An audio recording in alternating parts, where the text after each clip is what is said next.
What if the biggest decisions in your life weren't actually made by you? What if something else, silent, fast, and invisible, was calling the shots long before you ever felt in control? Most people don't like that idea. We love believing we're rational. We love believing we're conscious choosers. But here's the uncomfortable truth. A huge portion of what you think, feel, and decide is happening automatically, and you're only getting the final report. Now don't worry, this isn't a conspiracy. It's psychology. And once you see it, you can't unsee it. Today, we're talking about the invisible bias that runs your mind. The hidden operator behind your decisions, your judgments, your preferences, even your regrets. And the wild part? Almost nobody notices it until life forces them to. But let's start at the beginning with a simple question. If you had to multiply 17 times 24 in your head right now, would you do it instantly? Probably not. You'd need a moment. You'd focus. Your brain would start pushing. Now compare that to multiplying 2 times 3. That one just pops out. No effort, no struggle. Congratulations, you just met the two characters that drive your entire mental life. Psychologist Daniel Kahneman calls them System 1 and System 2. But don't let the names throw you off. Think of them like two versions of you. System 1 is the fast one, the intuitive, the impulsive, the emotional. The one that finishes your sentences, reads a face in milliseconds, slams the brakes before you even register the danger, and gives you opinions you never asked for. System 1 doesn't wait, it just fires. And thank God it does. Without it, you'd have to consciously calculate how to walk, talk, and recognize your best friend's voice every single day. But there's a catch, and it's a big one. System 1 is fast because it cuts corners. It jumps to conclusions. It fills in missing details. It uses shortcuts that feel true, even when they're wildly wrong. And then there's the other character. System 2 is the slow thinker. This is the version of you that analyzes, checks, calculates, questions, focuses, and sometimes tells System 1, "Hold up, let's think about this." System 2 is logical. System 2 is deliberate. System 2 is what you wish you were using all the time. But here's where it gets real. System 2 is lazy, painfully lazy. It hates effort. It hates confusion. It hates working harder than it has to. So most of the time, it just rubber stamps whatever System 1 hands it. And that's where the invisible bias enters the story. Because System 1 isn't just fast, it's biased. It's built on shortcuts, habits, patterns, beliefs, assumptions, stories.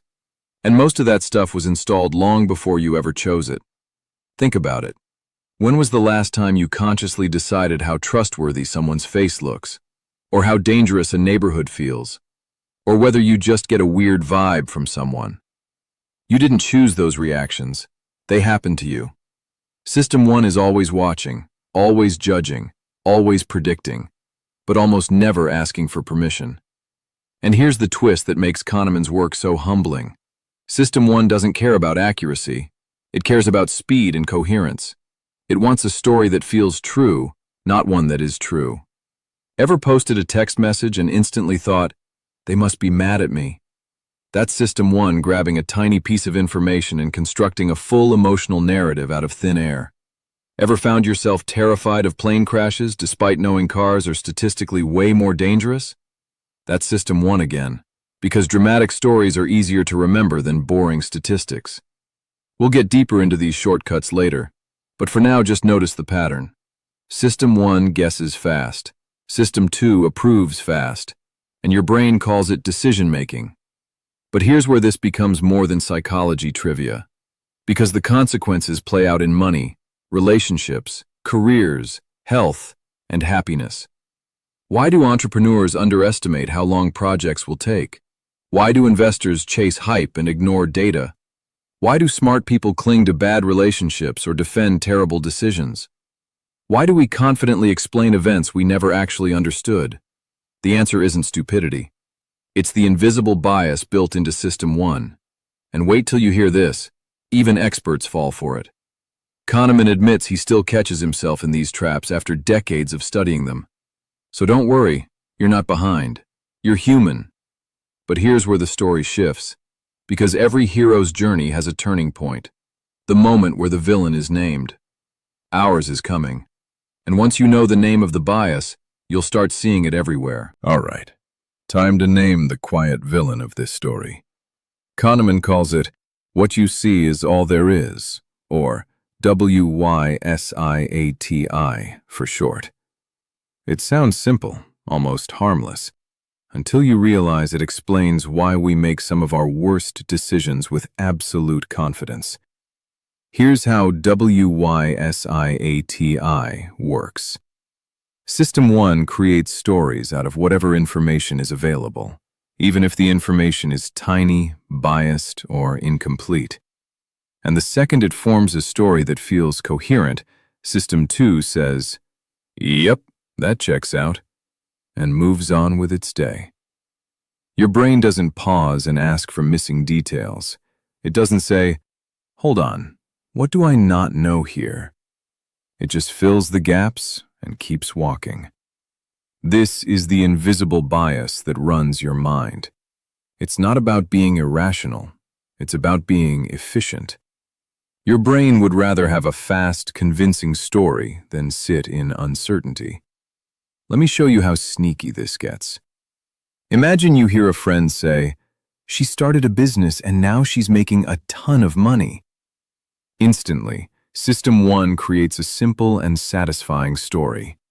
Brave person plus business equals success. What you don't see is the missing data, the failures, the luck, the networking, the timing, the market, the cash flow, the sleepless nights, the credit card debt, the mentors, the background, the privilege, the support system, the pivot moments, and the 99 other entrepreneurs who tried the same thing and failed. Your brain didn't ask for that part, because what you saw felt complete. And here's the twist. Your System 2 could analyze all that complexity, but it won't unless you force it to. It's lazy, remember? Effort feels expensive. Coherent stories feel cheap. But here's where the story gets deeper, because WYSIATI doesn't just build stories out of missing data, it also influences how we judge risk. Think about fear. Why does a shark attack feel terrifying while slipping in the shower feels boring, even though the shower is more dangerous? Because shark attacks have vivid stories. They have movies. They have headlines. They're memorable. Your brain confuses memorable with likely. This brings us to the first major bias, the availability heuristic. If something is easy to recall, your brain assumes it's common or important. If it's not easy to recall, your brain assumes it's rare or irrelevant. Plane crashes? Memorable. Heart disease? Invisible, even though it kills far more people every year. Here's the painful irony. Most of your fears and most of your confidence are built on what your brain remembers, not on what's true. But here's where it gets real. This doesn't just affect danger, it affects how you judge yourself. Ever noticed how one embarrassing memory can overshadow 100 normal moments? That's availability bias too. System 1 doesn't weigh evidence, it counts vividness. But wait, we're not done. Because the biases don't operate alone, they team up. Enter another one of System 1's greatest hits, the representativeness heuristic. You've seen this one before. It's when your brain matches people or things to mental stereotypes, regardless of the actual probabilities. Here's a classic example Kahneman uses. You're told about someone who's quiet, loves books, and enjoys working alone. Now you're asked, is this person more likely to be a librarian or a farmer? Most people say librarian, because the description fits the stereotype. But statistically, there are way more farmers than librarians, so the odds favor farmer. System 1 didn't care about base rates or statistical logic. It cared about resemblance. It matched a story, and System 2 approved it. This is how we form snap judgments about people, jobs, neighborhoods, investments, friends, and even strangers at the airport. But here's the kicker. This bias doesn't just distort how you see others, it distorts how you see yourself. If you don't look like an entrepreneur, if you don't sound like a leader, if you don't feel like a creative, System 1 quietly blocks that identity before you ever give System 2 a chance to try. But here's where the journey turns again. Because Kahneman reveals something most people never consider. System 1's illusions don't just affect impressions, they affect confidence. And confidence is where we get into trouble. Because System 1 can make you certain about things you barely understand. And wait till you hear this.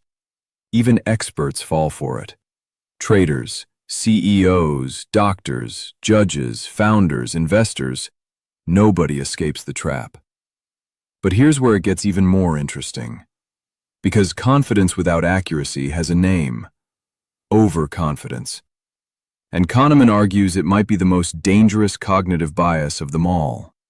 Because it feels good, it feels rational, it feels earned, and it's almost always wrong. But here's where it gets real.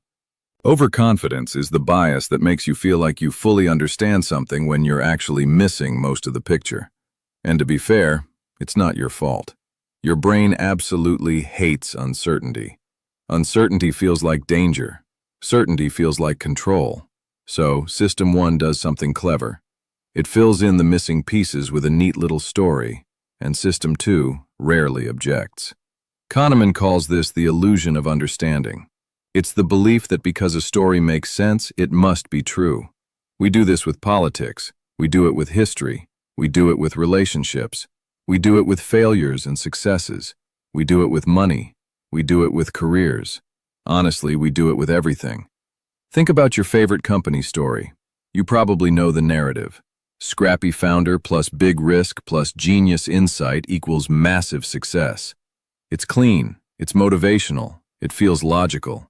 But the real story includes timing, market demand, competition, luck, access to resources, macroeconomics, investor sentiment, random introductions, and a dozen invisible structural advantages. Things System 1 never sees. Things System 2 rarely investigates. But you know what System 1 does see? A satisfying story. And satisfying stories feel like truth. Kahneman says humans are not just storytellers, we are story believers. We don't just create narratives to make sense of the world. We create them to make the world feel less random, less chaotic, less scary. And here's the plot twist. We don't just do this with success stories, we do it with our own personal past. Have you ever looked back at a terrible decision and thought, I should have known better? That's hindsight bias, another one of Kahneman's favorites. Hindsight bias makes past events feel predictable after they happen. It makes you believe you saw signs that weren't actually visible at the time. It gives you the illusion of foresight, retroactively. And here's where people get stuck. If you believe you should have seen it coming last time, you overestimate your ability to predict the next time. This is how confidence becomes dangerous. But wait, we're just warming up. Because Kahneman introduces a cousin of hindsight bias called the illusion of validity. This one's brutal. It's the belief that your confidence reflects your accuracy even when it absolutely doesn't. Professionals fall for this constantly. Traders who make confident predictions about markets despite terrible forecasting accuracy. Hiring managers who swear they can read candidates within seconds. Founders who assume customers will behave the way they behave in their own heads. Investors who believe they've found patterns where none exist. Confidence and correctness are not the same thing. But System 1 doesn't care. Confidence feels like truth. And here's the funny, slightly painful observation Kahneman makes. People rarely learn from failures of prediction because failures don't feel like failures. They get re-explained through hindsight until they make sense. System 1 cleans up the narrative to protect your ego. But here's where the journey hits a new layer. Because overconfidence doesn't just distort how we predict the world, it distorts how we plan for it. Enter the planning fallacy.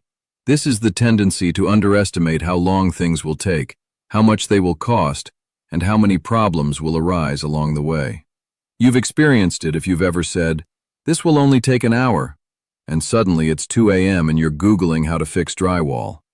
The planning fallacy is the reason construction projects run over budget, startups burn through cash faster than expected, and students start essays at midnight believing it's doable.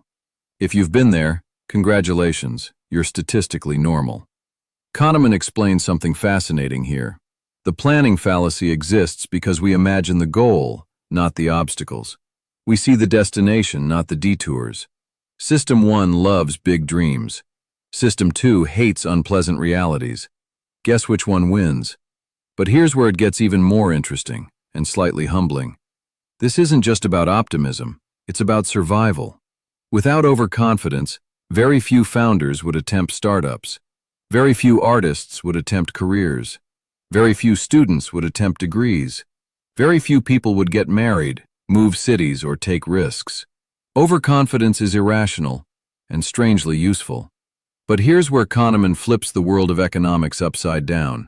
Because the next bias he introduces doesn't just affect confidence, it affects choices themselves. And these choices reveal something uncomfortable about human nature. We're not built to maximize profit. We're built to avoid pain. And once you understand that, everything from investing to insurance to relationships starts making sense. But before we dive into that, here's where it gets real. Kahneman now shifts from how we judge reality to how we choose within it. This section is where the book stops sounding like psychology and starts sounding like a mirror. The first bomb he drops is this: people don't make choices based on objective value. They make choices based on how those choices feel. And feelings follow a simple rule. Losing hurts more than winning feels good.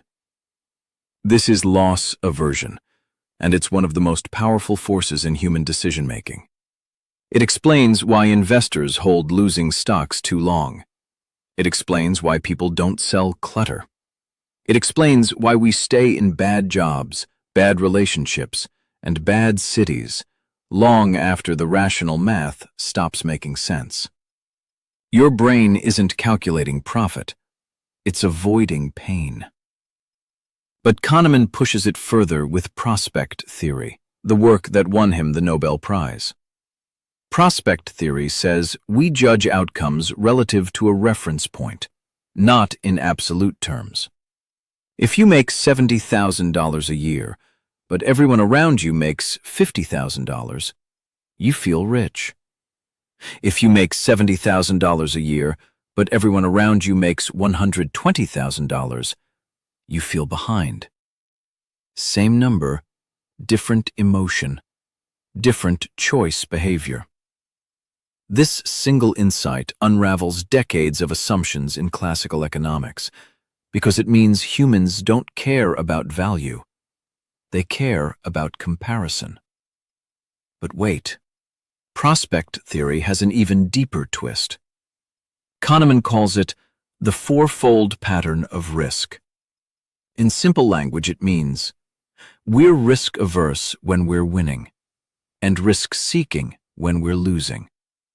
Casinos exist because of this. Insurance companies exist because of this.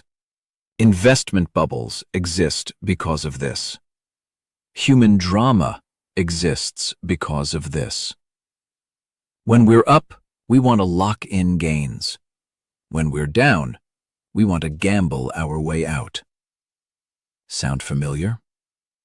But here's where Kahneman flips a table. If you frame the same choice differently, you change the decision. A surgery with a 90% survival rate sounds comforting.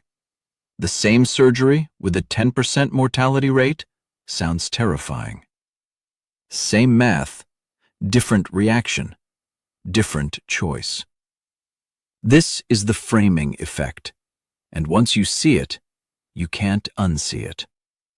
Marketers use it, politicians use it, doctors use it, leaders use it. And honestly, so do you. whether you realize it or not. But now the story takes a philosophical turn, because Kahneman isn't satisfied with how we choose. He wants to know how we live. And that's where he introduces the final twist. We don't have one self. We have two.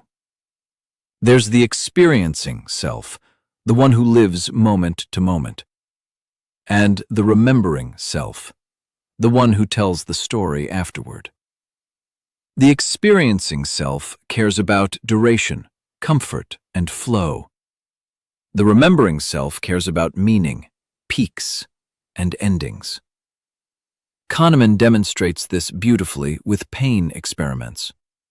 Two people undergo equally unpleasant procedures.